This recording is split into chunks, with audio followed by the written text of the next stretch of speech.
Olá! Seja muito bem-vindo, seja muito bem-vinda ao canal Literatura Sonora. Agradecemos a preferência. Que esta experiência venha a lhe proporcionar novos aprendizados. Boa audição. Longe dos olhos. Capítulo 1. Na verdade, era pena que uma moça tão prendada de qualidades morais e físicas, como a filha do desembargador, nenhum sentimento inspirasse ao bacharel Aguiar. Mas não a lastime a leitora, porque o bacharel Aguiar nada dizia ao coração de Serafina, apesar dos seus talentos, da rara elegância das suas maneiras, de todos quantos dotes costumam adornar um herói de romance. E não é romance isto, senão história verídica e real, pelo que, vai esta narrativa com as exíguas proporções de uma notícia, sem enfeites de estilo nem recheio de reflexões. O caso conto como o caso foi. Sabido que os dois se não amavam nem pendiam para lá, convém saber mais que o gosto, o plano e não sei se também o interesse dos pais é que eles se amassem e casassem. Os pais punham uma coisa, e Deus dispunha outra. O comendador Aguiar, pai do bacharel, insistia ainda mais no casamento, pelo desejo que tinha de o meter na política, o que lhe parecia fácil desde que o filho se tornasse genro do desembargador, membro ativíssimo de um dos partidos e por agora deputado à Assembleia Geral. O desembargador pela sua parte achava que lhe não fazia mal nenhum a filha participar da pinguerança que devia receber o filho do comendador, por morte deste. Pena era que os dois jovens, esperanças de seus pais, derrubassem todos estes planos olhando um para o outro com a máxima indiferença. As famílias visitavam-se frequentemente, as reuniões e as festas sucediam-se, mas nem Aguiar nem Serafina pareciam dar um passo para o outro. Tão grave caso exigia pronto remédio, e foi o comendador quem tomou a resolução de lhe dar sondando o espírito do bacharel. João, disse o velho pai certa noite de domingo, depois do chá, achando-se com o filho a sós no gabinete. Acaso nunca pensaste em ser homem político? Oh! Nunca! Respondeu o bacharel espantado com a pergunta. Por que razão pensaria eu na política? Pela mesma razão por que outros pensam. Mas eu não tenho vocação. A vocação faz-se. João sorriu. O pai continuou. Não te faço esta pergunta à toa. Já houve quem me perguntasse a mesma coisa a teu respeito, eu não tive que responder porque a falar verdade as razões que me davam eram de peso. Quais eram? Diziam-me que tu andavas em colóquios e conferências com o desembargador. Eu? Mas naturalmente converso com ele, é pessoa da nossa amizade. Foi o que eu disse. A pessoa pareceu convencer-se da razão que eu lhe dava, e então imaginou outra coisa. O bacharel arregalou os olhos à espera de ouvir outra coisa, enquanto o comendador acendia um charuto. Imaginou então, continuou o comendador puxando uma fumaça, que tu andavas. Quero dizer, que pretendias. Em suma, um namoro. Um namoro. É verdade. Com o desembargador? Velhaco. Com a filha. João Aguiar deu uma gargalhada. O pai pareceu rir também, mas reparando bem não era um riso, era uma careta. Depois de um silêncio. Mas não vejo que houvesse alguma coisa de admirar, disse o comendador, tem-se visto namorar muito rapaz e muita moça. Tu estás na idade do casamento, ela também, nossas famílias visitam-se com frequência, vocês falam-se com intimidade. Que admira que um estranho supusesse alguma coisa? Tem razão, mas não é verdade. Pois tanto melhor. Ou tanto pior. Pior. Maganão. Disse o velho pai afetando um ar galhofeiro. Parece-te que a moça é algum peixe podre? Pela minha parte, entre as moças com que temos relações de família, nenhuma acho que se lhe compare. Ó! Ó! Que? Protesto. Protestas? Achas então que ela? Acho que é muito formosa e prendada, mas não acho que seja a mais formosa e prendada de todas as que conhecemos. Mostra-me alguma. Ora, há tantas. Mostra-me uma. A Cecília, por exemplo, a Cecília Rodrigues, para o meu gosto é muito mais bonita que a filha do desembargador. Não digas isso, uma lambisgoia. Meu pai. Disse João Aguiar com um tom de ressentimento que fez pasmar o comendador. Que é? Perguntou este. João Aguiar não respondeu. O comendador arrugou a testa e interrogou o rosto mudo do filho. Não leu, mas adivinhou alguma coisa desastrosa, entenda-se, para os seus cálculos cônjugo-políticos ou político-conjugais, como melhor nome haja. Dar-se acaso que, começou a dizer o comendador. Que eu a namore. Interrompeu galhofeiramente o filho. Não era isso que te ia perguntar, acudiu o comendador, que aliás não ia perguntar outra coisa, mas visto que tocaste nesse ponto, não era mal que me dissesses. A verdade? A singela verdade. Gosto dela, ela gosta de mim, e aproveito esta ocasião, meu pai, para nada, João. O bacharel fez um gesto de espanto. Casar, não é? Perguntou o comendador. Mas tu não vês a impossibilidade de semelhante coisa? Impossível, não digo que seja, tudo pode acontecer neste mundo, se a natureza o pede. Mas a sociedade tem suas leis que não devemos violar, e segundo elas esse casamento é impossível. Impossível.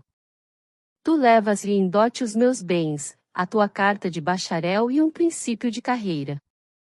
Que te traz ela? Nem sequer essa beleza que só tu lhe vês. Demais, é isto, é o importante, não se dizem boas coisas daquela família. Calúnias. Pode ser, mas calúnias que correm e se acreditam, e visto que tu não podes fazer na véspera do casamento um manifesto aos povos desmentindo o que se diz e provando que nada é verdade, segue-se que as calúnias triunfarão. Era a primeira vez que o bacharel conversava com o pai a respeito daquele grave ponto do seu coração. Aturdido com as objeções dele, não achou logo que responder e todo se limitou a interrompê-lo com um ou outro monossílabo. O comendador continuou no mesmo tom e concluiu dizendo que esperava dele não lhe desse um grave desgosto no fim da vida. Por que te não levou a fantasia a filha do desembargador ou de outro nas mesmas condições? A Cecília, não, nunca será minha nora. Pode casar contigo, é verdade, mas então não serás meu filho. João Aguiar não achou que responder ao pai. Ainda que achasse, não o poderia fazer porque quando deu acordo de si ele estava longe. O bacharel foi para o seu quarto. Capítulo 2. Entrando no quarto, João Aguiar fez alguns gestos de enfado e zanga e de si para si prometeu que, embora não agradasse ao pai, havia de casar com a formosa Cecília, cujo amor era para ele já uma necessidade da vida. O pobre rapaz tão depressa fez este protesto como entrou a ficar frio com a ideia de uma luta, que se lhe afigurava odiosa para ele e para o pai, em todo o caso triste para ambos. As palavras deste relativamente à família da namorada fizeram-lhe grave impressão no espírito, mas ele concluiu que, ainda sendo verdadeira a murmuração, nada tinha com isso a formosa Cecília, cujas qualidades morais estavam acima de todo o elogio. A noite correu assim nestas e noutras reflexões até que o bacharel dormiu e na manhã seguinte alguma coisa lhe havia dissipado as apreensões da véspera. Tudo se pode vencer, disse ele, o que é preciso é ser constante. O comendador, porém, tinha dado o passo mais difícil, que era falar no assunto ao filho, vencido o natural acanhamento que resultava da situação de ambos, aquele assunto tornou-se assunto obrigado de quase todos os dias. As visitas à casa do desembargador amiudaram-se igualmente as deste à casa do comendador. Os dois jovens foram assim metidos à casa um do outro, mas se João Aguiar parecia frio, Serafina parecia gélida. Os dois estimavam-se antes, e ainda se estimavam então, entretanto, a nova situação que lhes haviam criado estabelecera entre ambos uma certa repulsa, que a polidez mal disfarçava. Porquanto, leitora amiga, o desembargador fizera à filha um discurso igual ao do comendador. As qualidades do bacharel foram postas em relevo com suma habilidade, as razões financeiras do casamento, melhor direi, as vantagens dele, foram levemente indicadas de maneira a desenhar aos olhos da moça um brilhante futuro de pérolas e carruagens. Infelizmente, tudo se conspirava contra os dois pais. Infelizmente havia no coração de Serafina um obstáculo semelhante ao que João Aguiar tinha no seu. Serafina amava outro. Não se atreveu a dizê-lo ao pai, mas foi dizê-lo à mãe, que não aprovou nem desaprovou a escolha, visto que a senhora pensava pela boca do marido, a quem foi transmitir a revelação da filha. Isso é uma loucura, exclamou o desembargador, esse rapaz, o escolhido, é bom coração, tem carreira, mas a carreira está no princípio, e demais. Creio que é um pouco leviano. Serafina soube deste juízo do pai e chorou muito, mas nem o pai soube das lágrimas, nem que soubesse mudaria de intenção. Um homem grave, quando resolve uma coisa, não deve expor-se ao ridículo, resolvendo outra unicamente levado de algumas lágrimas de mulher. Demais, a tenacidade é prova de caráter, o desembargador era e queria ser homem austero. Conclusão: a moça chorou à toa e, só violando as leis da obediência, poderia realizar os desejos do seu coração. Que fez então ela? Recorreu ao tempo. Quando meu pai vir que eu sou constante, pensou Serafina, há de consentir no que pede o coração. E, dizendo isto, entrou a lembrar-se das amigas a quem acontecerá o mesmo e que a força de paciência e tenacidade domaram os pais. O exemplo alentou-a, sua resolução era definitiva.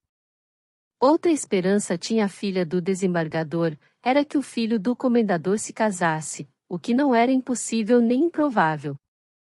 Nesse caso, cumpria-lhe ser com João Aguiar extremamente reservada, a fim de que ele não viesse a conceber esperanças a seu respeito, o que tornaria muito precária a situação e daria triunfo ao pai. Ignorava a boa moça que João Aguiar fazia a mesma reflexão, e pelo mesmo motivo se mostrava frio com ela. Um dia, andando as duas famílias na chácara da casa do comendador, em Andaraí, aconteceu encontrarem-se os dois numa alameda, quando justamente não passava ninguém. Ambos mostraram-se incomodados com aquele encontro e de boa vontade teriam recuado, mas não era natural nem bonito. João Aguiar resolveu cumprimentá-la apenas e ir adiante, como quem levava o pensamento preocupado. Parece que isto foi fingido demais, porque no melhor do papel, João Aguiar tropeça num pedaço de cana que se achava no chão e cai. A moça deu 2 passos para ele, que apressadamente se levantou. Machucou-se? Perguntou ela. Não, dona Serafina, não me machuquei, disse ele, limpando com o lenço os joelhos e as mãos. Papai está cansado de ralhar com o feitor, mas é o mesmo que nada. João Aguiar apanhou o pedaço de cana e atirou-o para uma moita de bambus. Durante esse tempo vinha se aproximando um moço, visita da casa, e Serafina pareceu um tanto confusa com a presença dele, não porque ele viesse, mas por achá-la conversar com o bacharel. A leitora, que é perspicaz, adivinhou já que é o namorado de Serafina, e João Aguiar, que não é menos perspicaz que a leitora, percebeu a coisa do mesmo modo. Ainda bem, disse ele consigo. E, cumprimentando a moça e o rapaz, ia seguindo pela alameda fora quando Serafina amavelmente o chamou. Não nos acompanha? Disse ela. Com muito gosto, balbuciou o bacharel. Serafina fez um sinal ao namorado para que ele se tranquilizasse, e os 3 seguiram a conversar de coisas que não interessam à nossa história. Não, há uma que interessa e não posso omitir. Tavares, o namorado da filha do desembargador, não compreendeu que ela, chamando o filho do comendador a seguir caminho com eles, tinha por fim evitar que o pai ou a mãe a encontrasse só com o namorado, o que agravaria singularmente a situação. Há namorados a quem é preciso dizer tudo, Tavares era um deles. Inteligente e atilado em todas as outras coisas, era neste particular uma verdadeira toupeira. Por esse motivo, apenas ouviu o convite da moça, a cara, que já anunciava mau tempo, passou a anunciar temporal desfeito, o que também não escapou ao bacharel. Sabe que o doutor Aguiar levou agora uma queda? Disse Serafina olhando para Tavares. Ah! Não desastrosa, disse o bacharel, isto é, não me fez mal nenhum, mas... ridícula. Ah! Protestou a moça. Uma queda é sempre ridícula, tornou João Aguiar em tom axiomático, e podem já imaginar o que seria do meu futuro, se eu fosse... O quê? Perguntou Serafina. Seu namorado. Que ideia! Exclamou Serafina. Que dúvida pode haver nisso? Perguntou Tavares com um sorriso irônico. Serafina estremeceu e baixou os olhos. João Aguiar respondeu rindo. A coisa era possível, mas deplorável. Serafina lançou um olhar de repreensão ao seu namorado e voltou-se rindo para o bacharel. Não diz isso por desdém, acho eu? Oh! Por quem é? Digo isto porque... Aí vem Cecília! Exclamou a irmã mais moça de Serafina, aparecendo no fim da alameda. Serafina, que estava a olhar para o filho do comendador, viu-o estremecer e sorriu-se. O bacharel olhou para o lado de onde logo apareceu a dama dos seus pensamentos. A filha do desembargador inclinou-se para o ouvido de Tavares e murmurou. Ele diz isto. Por causa daquilo. Aquilo era Cecília que chegava, não tão formosa como queria João Aguiar, nem tão pouco como parecia ao comendador. Aquele encontro casual na Alameda, aquela queda, aquela vinda de Tavares e de Cecília tão a propósito, tudo melhorou a situação e desafogou a alma dos dois jovens destinados por seus pais a um casamento que lhes parecia odioso. Capítulo 3.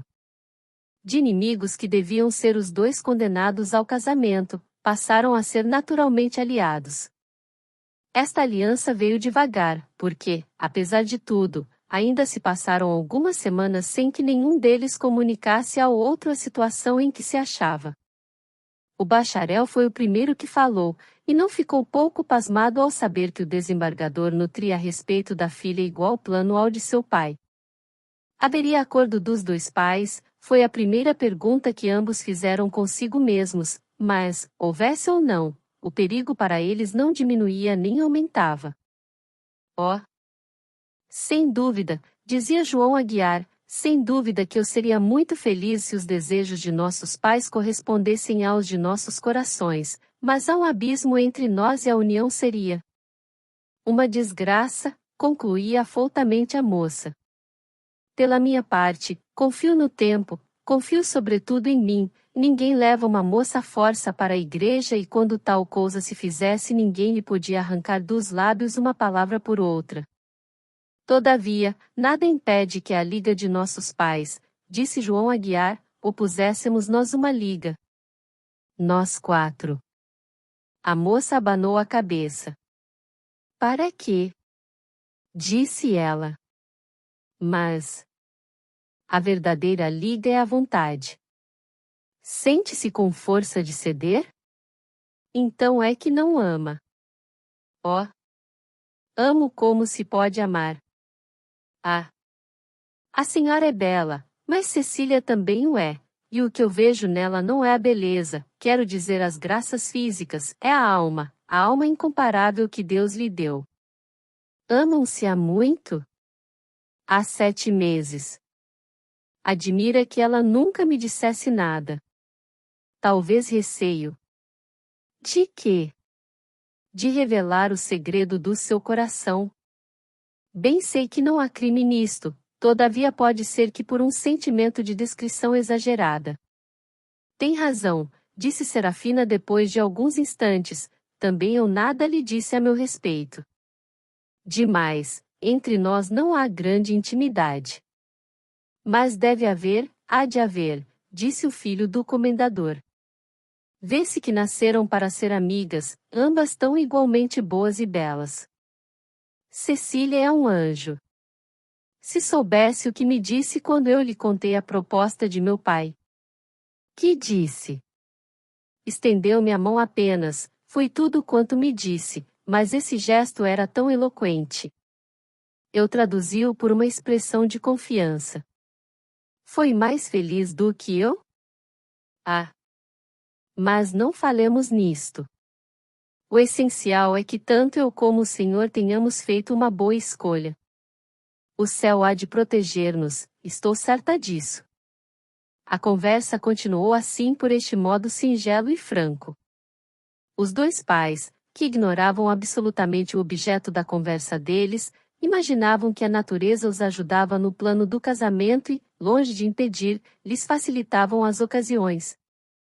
Graças a este equívoco, os dois podiam repetir essas doces práticas em que cada um ouvia o seu próprio coração e falava do objeto escolhido por ele. Não era um diálogo, eram dois monólogos, algumas vezes interrompidos, mas sempre longos e cheios de animação. Com o tempo vieram eles a fazer-se confidentes mais íntimos, esperanças, arrufos, ciúmes, todas as alternativas de um namoro, comunicados um ao outro se consolavam e se aconselhavam em casos em que eram necessários consolação e conselho. Um dia, o comendador disse ao filho que era conhecido o namoro dele com a filha do desembargador, e que o casamento podia ser feito naquele ano. João Aguiar caiu das nuvens. Compreendeu, porém, que a aparência enganava ao pai, e o mesmo podia acontecer às pessoas estranhas. Mas nada há, meu pai. Nada. Juro-lhe que. Retira-te e lembra-te do que te disse. Mas. O comendador havia já voltado as costas. João Aguiar ficou só a braços com a nova dificuldade. Para ele, a necessidade de uma confidente era já invencível. E onde acharia melhor que a filha do desembargador? Era idêntica a situação de ambos, iguais, os interesses, além disso, havia em Serafina uma soma de sensibilidade, uma reflexão, uma prudência, uma confiança, como ele não encontraria em nenhuma outra pessoa. Ainda quando a outra pessoa pudesse dizer-lhe as mesmas coisas que a filha do desembargador, não lhe agiria com a mesma graça, e a mesma doçura, não sei que o levava a lastimar não poder fazê-la feliz. Meu pai tem razão, dizia ele às vezes consigo, se eu não amasse a outra, devia amar a esta, que é certamente comparável a Cecília. Mas é impossível, meu coração está preso a outros laços. A situação, entretanto, complicava-se, toda a família de João Aguiar dizia-lhe que a sua verdadeira e melhor noiva era a filha do desembargador. Para acabar com todas estas insinuações, e seguir os impulsos do seu coração, teve o bacharel ideia de raptar Cecília, ideia extravagante e só filha do desespero, visto que o pai e a mãe da namorada nenhum obstáculo punham ao casamento deles. Ele mesmo reconheceu que o recurso era um despropósito. Ainda assim, disse-o a Serafina, que amigavelmente o repreendeu. Que ideia foi essa? Exclamou a moça. Além de desnecessário, não era. Não era decorosa. Olhe, se fizesse isso nunca mais devia falar-me. Não me perdoaria? Nunca. Entretanto, a minha posição é dura e triste. Não o é menos a minha. Ser amado, poder ser feliz, tranquilamente feliz para todos os dias da minha vida. Oh! Isso. Não crê. Quisera crer. Mas está-me a parecer que a felicidade que sonhamos quase nunca sai à medida dos nossos desejos, e que mais vale uma quimera que uma realidade. Adivinho, disse João Aguiar. Adivinha o quê? Algum arrufo. Oh! Não. Nunca estivemos melhor, nunca andamos mais tranquilos do que agora. Mas não permite que às vezes a dúvida entre no coração? Não é ele do mesmo barro que os outros? João Aguiar refletiu alguns instantes. Talvez tenha razão, disse-lhe enfim, a realidade não será sempre tal qual a sonhamos. Mas isto mesmo é uma harmonia na vida, é uma grande perfeição do homem. Se víssemos logo a realidade como ela há de ser, quem daria um passo para ser feliz? Isso é verdade.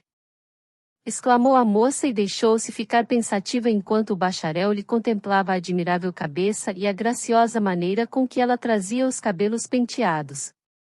A leitora há de descontar muita coisa às teorias dos dois confidentes relativamente à felicidade.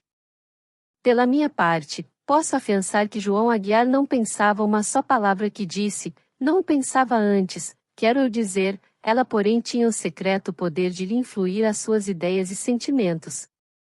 Não poucas vezes dizia ele que se ela fosse fada podia dispensar a vara de condão, bastava falar. Capítulo 4.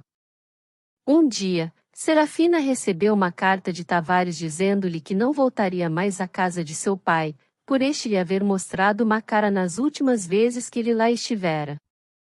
Má cara é exageração de Tavares, cuja desconfiança era extrema e às vezes pueril. É certo que o desembargador não gostava dele, depois que soube das intenções com que ali ia, e é possível, é até certo que o seu modo afetuoso para com ele sofreu alguma diminuição.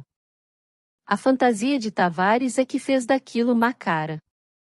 Eu aposto que o leitor, em caso igual, redobrava de atenções com o pai, a ver se lhe reconquistava as boas graças, e entretanto ia gozando a fortuna de ver e contemplar a dona dos seus pensamentos. Tavares não fez assim, tratou logo de romper as suas relações. Serafina sentiu sinceramente esta resolução do namorado. Escreveu-lhe dizendo que refletisse bem e voltasse atrás. Mas o namorado era homem teimoso, meteu os pés à parede, e não voltou.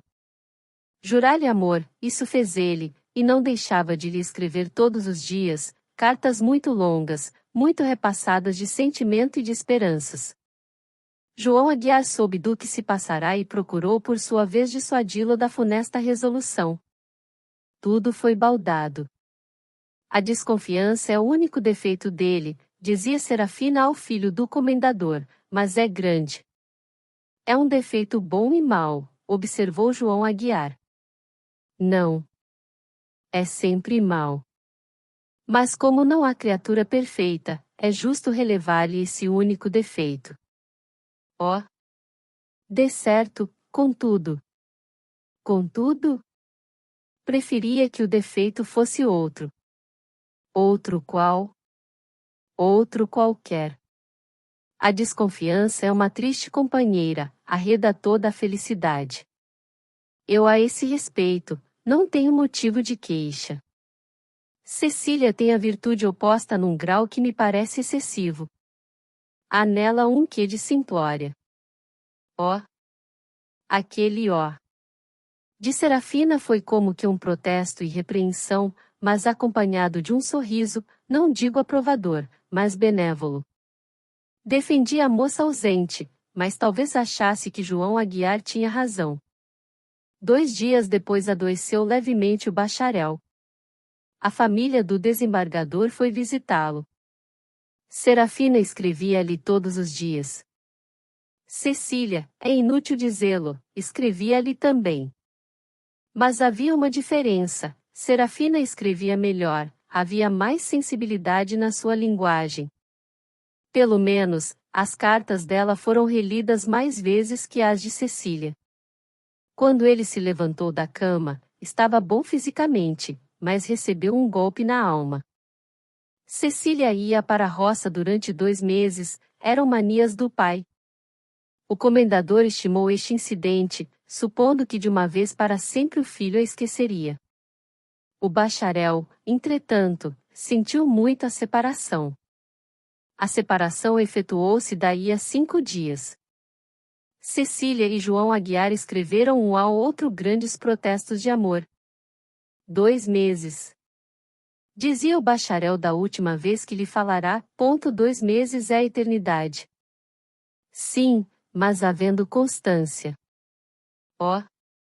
Essa havemos de tê-la ambos. Não te esqueças de mim, sim? Juro. Falarás de mim muitas vezes com Serafina? Todos os dias. Cecília partiu. Está muito triste? Disse a filha do desembargador logo que nessa mesma tarde falou ao bacharel. Naturalmente. São apenas 2 meses. Fáceis de suportar. Fáceis? Sim, conversando com a senhora, que sabe tudo, e fala destas coisas de coração como senhora de espírito que é. Sou um eco das suas palavras. Quem dera que assim fosse. Eu poderia então ter vaidade de mim. João Aguiar disse estas palavras sem tirar os olhos da mão de Serafina, que muito graciosamente brincava com os cabelos. A mão de Serafina era realmente uma bela mão, nunca, porém, lhe pareceu mais bela do que naquele dia, nem ela a movera nunca com tamanha graça. Nessa noite João Aguiar sonhou com a mão da filha do desembargador. Que lhe havia de pintar a fantasia? Imaginou estar no alto das nuvens, a olhar pasmado para o céu azul, donde viu repentinamente sair uma mão alva e delicada, a mão de Serafina, que se estendia para ele, que lhe acenava, que o chamava para o céu. Riu-se João Aguiar deste singular sonho e foi contá-lo no dia seguinte à proprietária da mão. Também ela riu do sonho, mas tanto ele como ela pareciam estar convencidos lá no seu interior que a mão era efetivamente angélica e era natural vê-la em sonhos. Quando ele se despediu. Não vá sonhar outra vez com ela, disse a moça estendendo a mão ao bacharel. Não desejo outra coisa. Não sonhou outra vez com a mão, mas pensou muito nela e dormiu tarde. No dia seguinte, para se castigar desta preocupação, escreveu uma longa carta a Cecília falando muito de seu amor e dos projetos de futuro. Cecília recebeu a carta cheia de contentamento, porque muito tempo havia já que ele não escrevia carta tão longa. A resposta dela foi ainda mais comprida. Um período da carta convém ser transcrito aqui.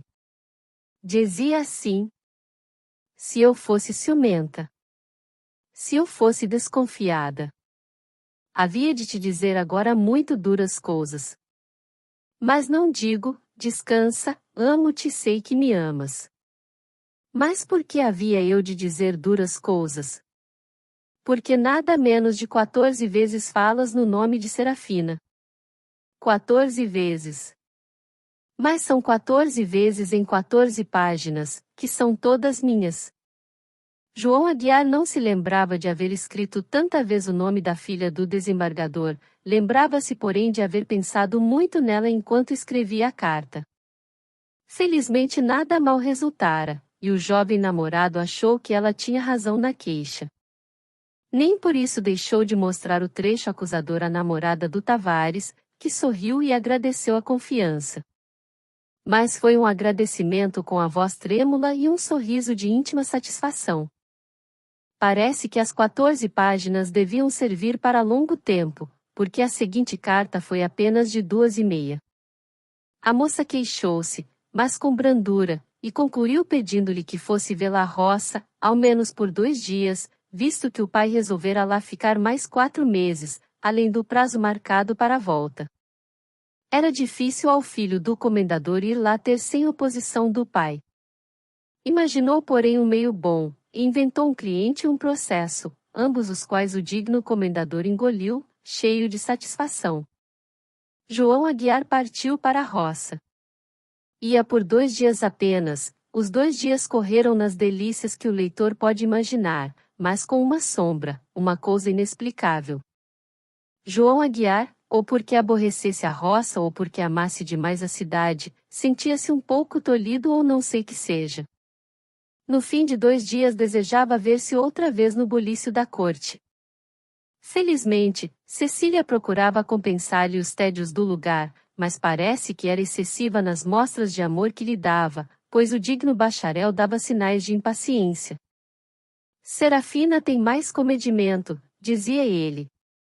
No 4º dia escreveu uma carta à filha do desembargador, que lhe respondeu com outra, e se eu disser à leitora que tanto um como o outro beijaram as cartas recebidas, a leitora verá que a história se aproxima do fim e que a catástrofe está próxima. Catástrofe, na verdade, e terrível foi a descoberta que tanto o bacharel como a filha do desembargador fizeram de que se amavam e já de longos dias. Foi principalmente a ausência que lhes confirmou a descoberta. Os 2 confidentes aceitaram esta novidade um pouco perplexos, mas muito contentes. A alegria era travada de remorso. Havia 2 embaçados, a quem eles fizeram grandes protestos e juramentos repetidos. João Aguiar não resistiu ao novo impulso do coração. A imagem da moça, sempre presente, fazia-lhe tudo cor-de-rosa. Serafina, porém, resistiu. A dor que ia causar no ânimo de Tavares deu-lhe forças para calar o seu próprio coração. Em consequência disto, começou a evitar toda a ocasião de encontro com o jovem bacharel. Isto e lançar lenha ao fogo era a mesma coisa. João Aguiar sentiu um obstáculo com que não contava, o amor cresceu-lhe e apoderou-se dele. Não contava com o tempo e o coração da moça. A resistência de Serafina durou o que duram as resistências de quem ama. Serafina amava, no fim de 15 dias abateu as armas. Tavares e Cecília estavam vencidos. Eu desisto de dizer ao leitor o abalo produzido naquelas 2 almas pela ingratidão e perfídia dos 2 felizes namorados. Tavares enfureceu-se e Cecília definhou longo tempo, afinal Cecília casou e Tavares está diretor de companhia. Não há dor eterna. Bem dizia eu. Exclamou o comendador quando o filho lhe impetrou licença para ir pedir a mão de Serafina. Bem dizia eu que vocês deviam casar. Custou muito. Alguma coisa. Mas agora? Definitivo. Casaram-se há alguns anos aqueles 2 confidentes. Recusaram fazer à força aquilo que o coração lhes indicou depois. Há de ser duradouro o casamento. Fim. Querido ouvinte, obrigado por acompanhar a mais este vídeo. Sinta-se à vontade para avaliar o conteúdo e comentar. Se desejar, compartilhe e inscreva-se. Um grande abraço para você.